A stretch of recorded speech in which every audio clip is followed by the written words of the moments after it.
A warning to motorists: fill up your petrol tank today if you want to beat the queues tomorrow. Is Civil Defence up to the job? An inquiry will examine how well it responded to this year's extreme weather events. Justice Minister Kitty Allen denies allegations she treated dock staff poorly. And there's murmuring in the leafy lanes of Merivale. Who's won the $33 million Lotto prize?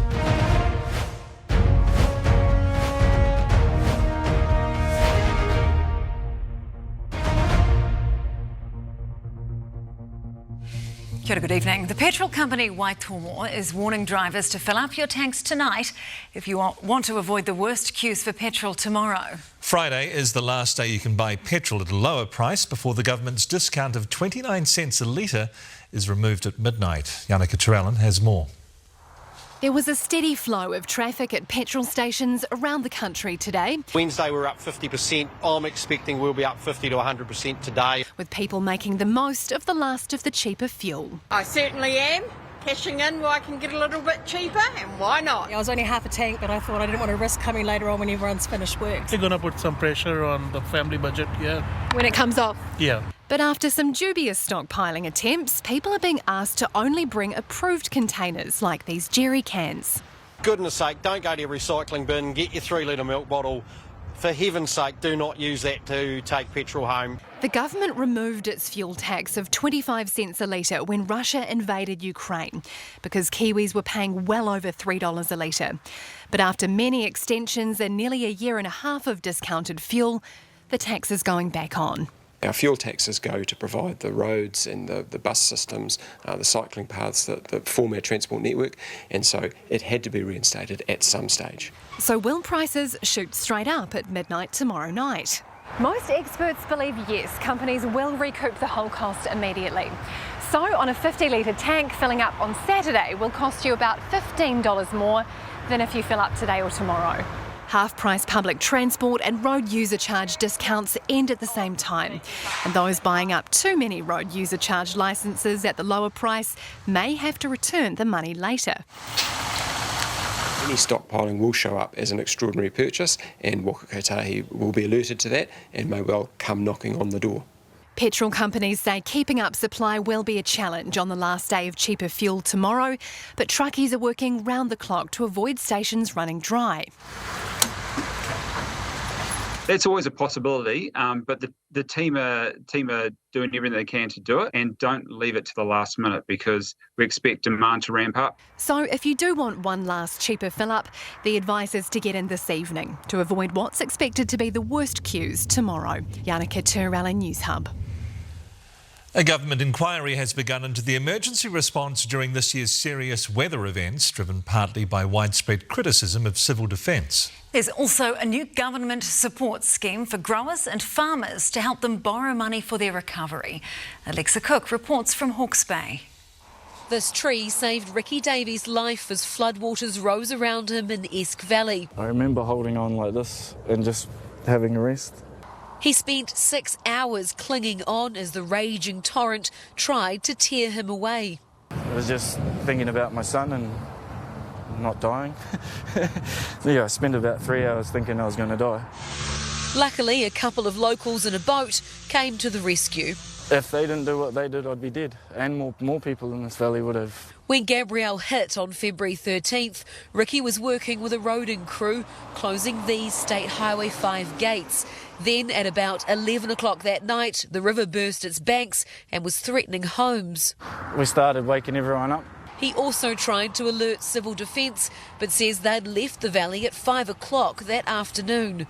Have people there at night. Don't go home at 5 o'clock and don't come back at 6 o'clock in the morning and then send out evacuation texts when I've been in a tree for 6 hours. People were left to fend for themselves. Is that good enough? I think the nature of the event being an unprecedented event, given how far-reaching it was, there is always going to be circumstances where people can't get assistance immediately. Hundreds of people were rescued from roofs and some didn't make it. 11 people died in Hawke's Bay. Loss of life could have been avoided if a response was better. We would have got out of here. all these people here would have got out of here. That will be under the microscope in the government's inquiry into how emergency teams have responded to major weather events around the country this year. I've spoken to a lot of people, I've heard their concerns, but it's actually those concerns that have in part led to us to announce the inquiry. The government has also announced a new cyclone support scheme for growers and farmers. It includes underwriting bank loans of up to $10 million and offering cheaper finance options. It's the kind of support that the industry's been calling for months. It's a long time to wait. Yeah, so I think that frustration and uncertainty has taken a huge toll. Richard Pentrith has lost $4 million of fruit, and it'll be 4 years before the orchard is back to full production. It's easy to be overwhelmed, so we just have to take it day by day. The new support scheme isn't the $750 million the sector asked for, but it'll help them secure loans. It gives certainty, and growers now know what exists out there and can make decisions and move on. And hopefully get back to some sense of normal. Alexa Cook, News Hub. With the Prime Minister away wooing China on one of the most important trips of his career, back home 2 of his ministers are under fire. Justice Minister Kitty Allen is dismissing reports that senior public servants raised concerns about staff working in her office. And while Education Minister Jan Tinetti has been found not guilty of contempt by Parliament's court, she's been told to apologise. Political reporter Amelia Wade has more on the messy day. Kitty Allen faced an awful lot of questions today, fronting once. Happy to be back at work. Twice. Hey Sam, shall we go round 2? 3 times 4. There has never been any allegations put to me, which is, again, why I've found this story challenging. The allegations relate to reports that leadership in ministries raised concerns about the treatment of staff seconded to her office. One of those was the head of the Department of Conservation. I made a statement yesterday and the issues were resolved over 12 months ago. In that statement, she said concerns were being raised about working relationships and that it wasn't running as smoothly as it might. One staffer left early. Also, the head of the Emergency Management Agency said he was aware there were concerns about relationships in the office. I'm pretty proud of our crew and I'm really proud of our team. We're the kind of office that we run hard while we've got the ball, and I think it's been a pretty great place to work, to be honest. This all led to a showdown in a select committee. You have OIA'd everything under the sun and you have still yet to turn anything up. So have the opportunity to ask if there's anything that prohibits me as a minister from doing my job that the public entrusts me to do. With all due respect, the impact that ministers and the relationship with their staff is incredibly relevant. If us come to work every single day with a real focus on getting things done for New Zealanders. This isn't a blood sport for most of us. But heads at the mega ministry, MB, the Ministry of Business, Innovation and Employment, today backed Allen. From time to time we fall short and we'll have a conversation about that. That's entirely appropriate. We have a really good open relationship and I have had far more challenging ministers to deal with in the past. A challenging first day back for Allen after taking some mental health leave after breaking up with her fiancé, former RNZ presenter Marnie Dunlop. Need a little break, a little heartbroken. Kitty Allen wasn't the only minister in hot water today. The Education Minister, Jan Tinetti, was found not guilty of misleading the House when she failed to correct the record after finding out her staff had been interfering with the release of the Ministry of Education's data.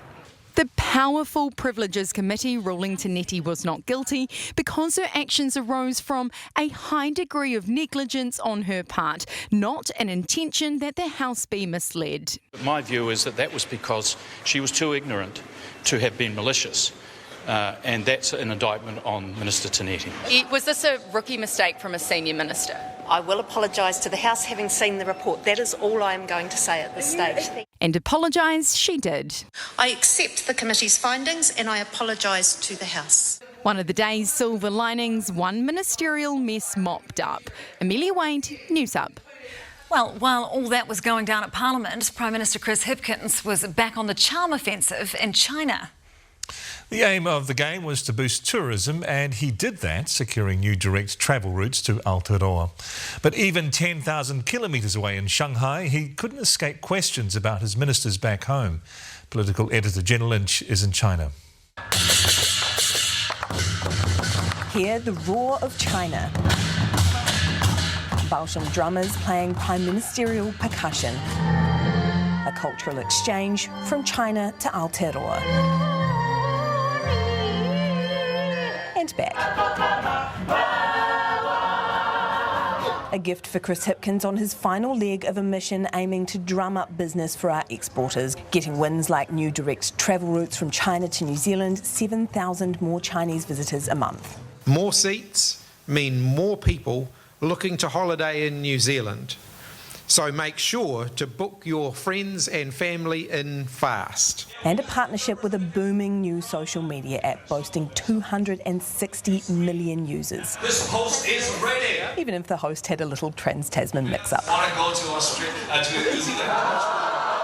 The Shanghai Serenade coming off the back of a series of sit-downs with China's top brass. But right in the middle of his meeting with Premier Lee, as Hipkins was tippy-toeing the diplomatic tightrope, another of his ministers threw out a trip rope. So instead of talking about China, Chris Hipkins talking about Kitty Allen. Kitty Allen, Minister Allen, Kitty Allen's office. Despite allegations about the way she's treated staff, he's standing by her. Do you have full confidence in Kitty Allen? I have confidence in all of my ministers. Digging in for the defence. Were you surprised to hear the allegations? As I've indicated, I'm not going to comment on, rumours. So did you know about it or not? So did it come as a surprise to you? Well, I understand that my office was alerted to the Official Information Act request that was released to the National Party a couple of weeks ago. You personally? I wasn't aware of the specifics of that request until it was raised a couple of days ago. Another unnecessary distraction. It's certainly not helpful. Meaning the message he's trying to get across. New Zealand is open for business. New Zealand is open for business. New Zealand is open for business and pleasure. Marred by another ministerial misadventure. Oh, kia ora, Jenna. How unfortunate is this timing? There's two answers to that question. The Chinese and the business delegation travelling with the Prime Minister seem absolutely delighted with how the trip's gone. I had a chat to the Chinese ambassador to New Zealand earlier on. He was gushing about how well Hipkins had been received by both the Chinese leadership and the Chinese public, but there is no denying that domestically this is a week that Labour should have won. Easy runs on the board, back to bread and butter, talking about trade, the economy, business. It was all sitting there on a silver platter. The table had been reset from the Michael Wood fiasco, and here we go, ministers going and smashing a glass on it again. You can only imagine Hipkins' reaction when he found out about this news yesterday, and now again he's being asked to express confidence in his ministers. That is happening too frequently, and it risks the public losing confidence in the government. So fear must be creeping in that the slow drip of scandals might be the death by 1,000 cuts that loses Labour the election. Our political editor Jenna Lynch live from Shanghai. Thanks so much. Te Pāti Māori has announced its candidate to take on Labour Minister Nanaia Mahuta in the hotly contested Hauraki Waikato seat. 20-year-old Hana Rafiti Maipi Clark says she is following in Mahuta's footsteps, who's been in the seat, including its earlier iteration, for 20 years now. During her candidacy announcement, Maipi Clark had a warning for anyone who described the contest as a battle between Māori. This is not a Māori versus Māori.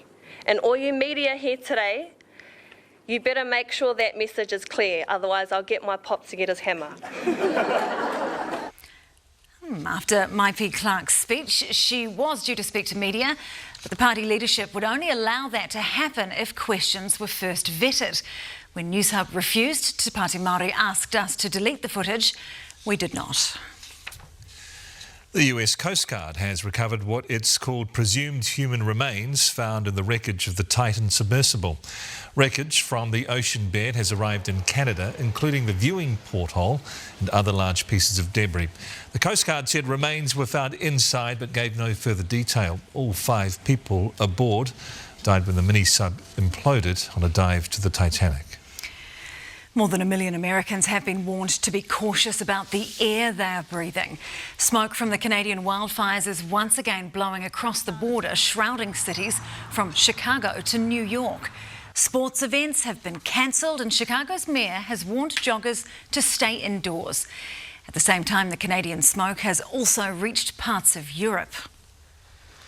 Christchurch's affluent suburb of Maryvale was abuzz today after someone there purchased the country's third biggest lotto win last night. A whopping $33 million went to a lucky shopper at Maryvale Mall's Fresh Choice supermarket. Juliet Speedy went looking amidst the Range Rovers for the winner.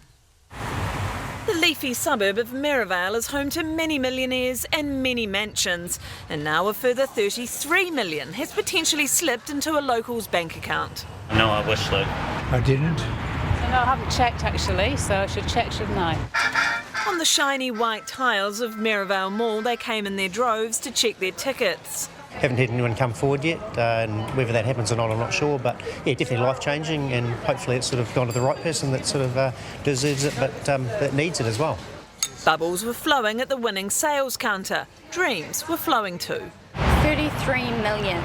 Goodness me. We're such nice people. We just give it all away. Get a wee tiny home. Although I could probably have a really big home with all that money. A place in France. I'm sick of this weather. Put a house deposit and then go travel.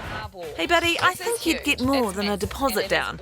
In fact, you could buy a few of these whoppers outright, or join the European car collection and get your child into one of the country's most prestigious schools. There are a few tucked up in Maryvale. But don't be too judgy. Maryvale might not be the neediest suburb in Christchurch. What do we think about that? I probably don't buy into that completely. I think that ultimately no one knows anyone else's circumstances. I think Maryvale is as deserving as anybody else, and you'll probably find that people in Maryvale would give it to charity. So keep your opinions and your Maseratis and your leopard skin bags. And look, I might not live in Maryvale given I'm on a News Hub salary, but I kid you not, I actually bought my ticket from here this week, and this could be a TV first, winning $33 million live on air. Hello. Like to check my tickets, please?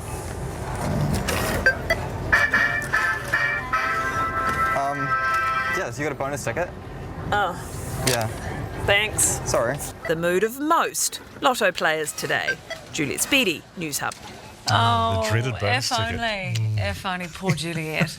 Well, Heather is in now with a look at NIWA's latest climate forecast. Any surprises for the rest of winter? No, nothing too unexpected. Confirmation that El Niño will progress from late winter. This will help decrease the risk of tropical moisture plumes, so help keep forecast rainfall at around normal or below normal for those vulnerable areas.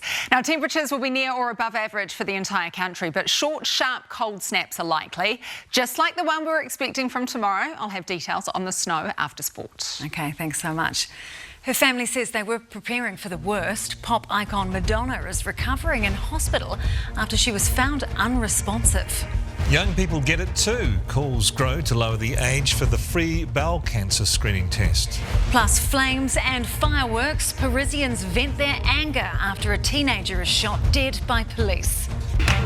Tonight, the secrets on how to beat the odds and get your hands on the extra Taylor Swift tickets. Plus the revolutionary cancer test you can do in the privacy of your own home. The project at 7. Saturday on News Hub Nation. The policies and the politicians that shape your lives. We go behind the headlines to delve into the details, tell the stories that matter and hold the powerful to account. News Hub Nation, Saturday, 9:30 a.m. on 3. Hoki mai Arnold, welcome back. Madonna's family has revealed they were preparing for the worst after the singer was rushed to hospital in an unresponsive state. The family says her illness was kept secret because they didn't know which way it would go. CBS's Lucia Luciano reports. Build me up and I could do no wrong. Madonna's health is improving, but she's still receiving medical care, according to an Instagram post by her manager, Guy Osieri, Wednesday afternoon. The pop music legend was rushed to a New York area hospital on Saturday, where she was intubated for at least one night after being found unresponsive, according to the New York Post. Bacterial infections can be deadly if they are allowed to go untreated, and in people who have immunosuppression or chronic medical conditions, they can also be quite dangerous. You think people would come to that show? I'll be there. Well, I'll be there. In January, the Material Girl announced her celebration tour with a group of celebrity friends. The tour, celebrating her 4 decades in music, is now past. When you get a whole world that loves you like the way they love her, she's really determined to get on that stage, in my mind. 4 decades of music avec moi. That celebration tour sold out in several cities in just minutes, with fans buying up to 600,000 tickets within the first day. This is according to Billboard magazine. Madonna's manager says he expects her to make a full recovery. There are calls for the government to lower the age of eligibility for bowel screening programs. Bowel cancer is the second highest cause of cancer death in New Zealand.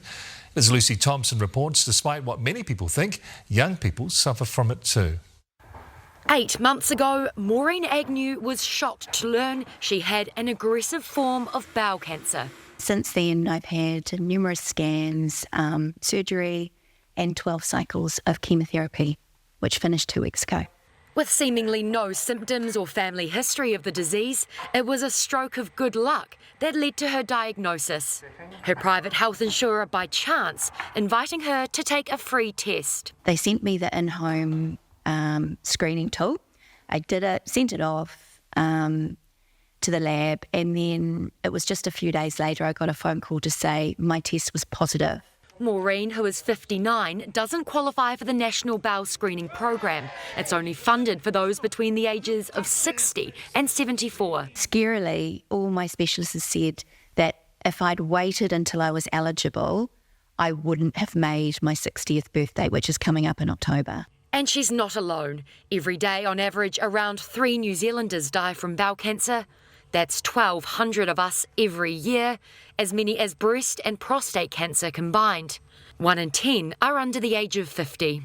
Around the world, in Australia, the screening program starts at the age of 50, and even in America, they recommend starting screening from 45. Te Whatuora says a lowering of the age range to 50 for Māori and Pacific peoples is already being progressively introduced, and a national rollout will follow.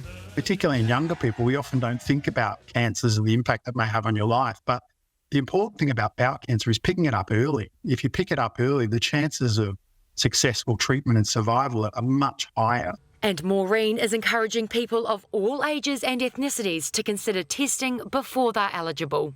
Early detection ahead of her 60th birthday has given Maureen extra reason to celebrate. I'm not normally a person to have a party or celebrate things like that, but absolutely will be this year because, it could have been completely different. Lucy Thompson, News Hub.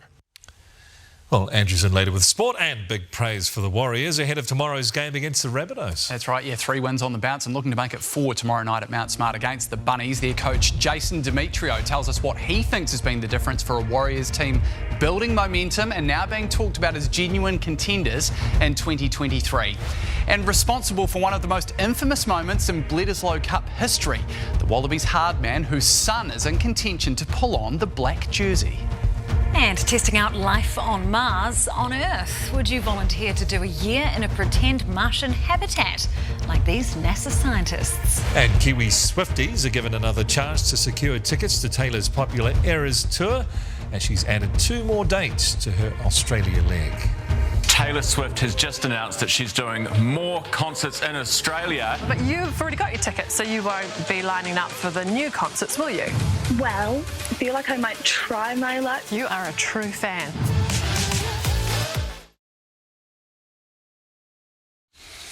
The mother of an unarmed teenage driver shot dead by police in Paris has called for a march of protest tonight against police brutality.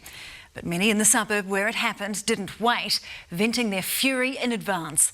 ITV's James Mates reports. In a city where on hot summer nights riots in the suburbs are rarely far away, it was inevitable that a police killing of an unarmed teenager was going to provoke a reaction like this. Fireworks, hundreds of them, fired directly at lines of riot police. This is the incident that even President Macron has called unforgivable. A traffic stop, a police gun pointed at the driver. and the police officer fires at point-blank range into 17-year-old Nahel's chest. The car continues driving for a short distance before crashing. Nahel is dead. This is the unarmed teenager who died. Once the video of his death emerged, there was little point in President Macron even trying to defend it. We have a teenager who has been killed. It's inexcusable. The police, before they knew there was video of the incident, tried to claim it was self-defense. The family's lawyer rejected that out of hand. Across France, where no fewer than 13 people were shot dead by traffic police last year, they know this is not an isolated incident. The policeman who fired the shot is being held on charges of homicide, but that won't temper the anger of so many here at what is seen as widespread police brutality. A jury has been sworn in for the trial of Oscar-winning actor Kevin Spacey, who's accused of committing sex crimes against 4 men. The 63-year-old Hollywood star is adamantly denying all 12 charges. Europe correspondent Lisette Raymer reports. Kevin Spacey has spent more time in a courthouse than the box office in recent years. His name in charge sheets, not lights. But today marks the start of a month-long mission to clear it. And if he can't, the Hollywood heavyweight faces life imprisonment. Is the truth what you're really after? The 63-year-old actor is charged with sexual assault, indecent assault, and causing a person to engage in sexual activity without consent. The case involves 4 different men between 2001 and 2013, when he was the artistic director at one of London's most acclaimed theatres, having already won 2 Oscars for his work on the big screen. But I'm not a rat, Agent Kuyan. Spacey strenuously denies all 12 charges, but it will be up to the 14 members of the jury chosen today to determine his innocence or guilt. The Oscar winner will face judge, jury and international media as he appears here every day for what is expected to be a 4-week-long jury trial. It is not known yet if Spacey will take to the stand in his own defence, but the judge has today acknowledged his immense public profile and warned the jury to avoid all media coverage. I didn't lose it. It's not like, whoops, where'd my job go? I quit! The actor's glittering career went dark in 2017 when the first accusations against him came to light. But in 2019, charges of indecent assault and battery were dropped. And in 2022, Spacey won a separate $40 million sexual assault lawsuit. He says there are people ready to hire him the moment this is all over. But the verdict isn't in. In London, Lisette Raymer, News Hub. An attempt to break the world record for living alone on a rock in the Atlantic has ended with a rescue. Briton Chris Cameron had hoped to stay longer than 45 days alone on a ledge on a rock off the Irish coast. But he sent out a distress call as the weather worsened and was picked up by the Coast Guard. He'd lasted only 30 days. Speaking of inhospitable places, 4 NASA volunteers have just begun a year of living as Martian explorers. They can't yet get to the planet itself, so they've landed on the next best thing. ITV's Charlie Frost reports. Life on Mars has long been a fascination of mankind, and now 4 volunteers are getting the chance to live it. Sort of. And so the crew will go inside of this 3D printed habitat, 1,700 square feet, that they will have to bond together for 378 days. And for that year, the 4 scientists, not astronauts, will be locked into the Crew Health and Performance Exploration Analogue, or CHAPEA habitat, built to replicate as accurately as possible the conditions on Mars. With limited water, they'll have to grow their own greens to eat and simulate spacewalks, working and living together in a space the size of 1.5 Premier League football pitches.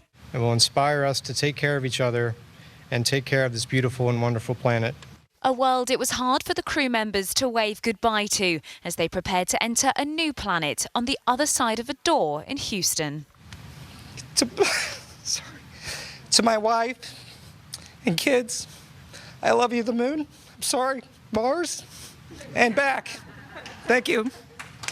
The scientists becoming the test subjects. This is the first of 3 one-year missions in the fake Martian habitat. Missions it's hoped will pave the way for future human exploration of the real thing.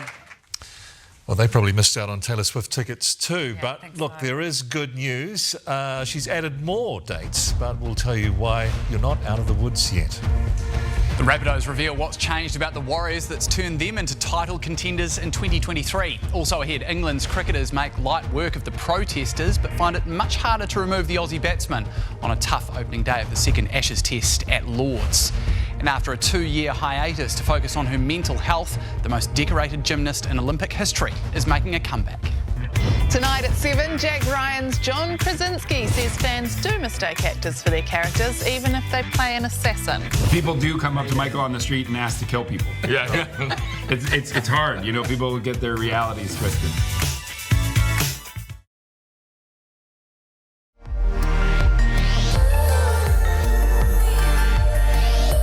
Free at last with the new Suzuki S-Cross and News Hub Sport.